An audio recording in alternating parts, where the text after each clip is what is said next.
Hello and welcome to Nikolai's genetics lessons, and in this video I'm going to show you how to build a pedigree, but first of all you should do it yourself and then compare your answer with my answer and explanation. So this would be helpful for those students who studied genetics, who is going to be doctors, or for those people who want to be animal breeders.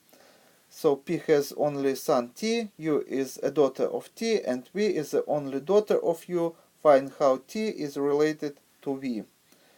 So P has only son T.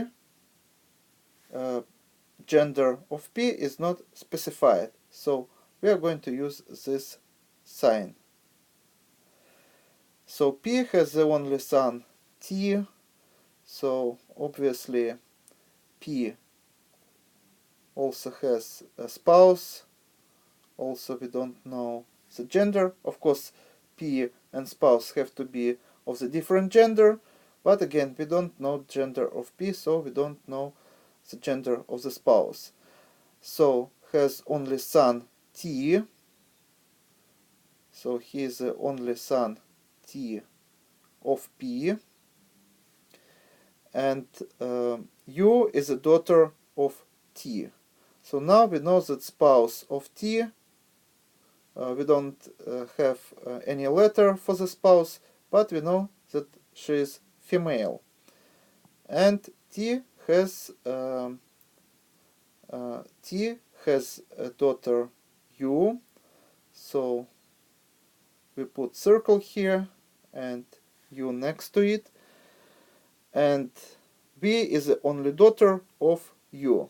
Again, we can put a male as a husband here, and we can put V as the only daughter of U. So again, circle here and V. And now we have to find how T is related to V.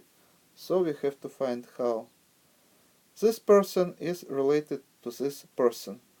So we see that V has a mother, and mother is a daughter of T. So V would be a granddaughter of T, but we have to say how T related to V. So we can answer that T is a grandfather of V. This is going to be our answer.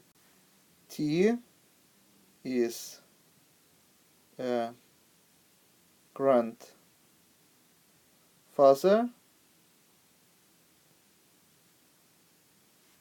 of V. And this is all for today. Thank you for your attention. Please subscribe for my new videos that I post almost every day. Thumbs up if you like this video. Please write your comments, questions if you have any. Share this video with your classmates, and see you in the next video. Goodbye.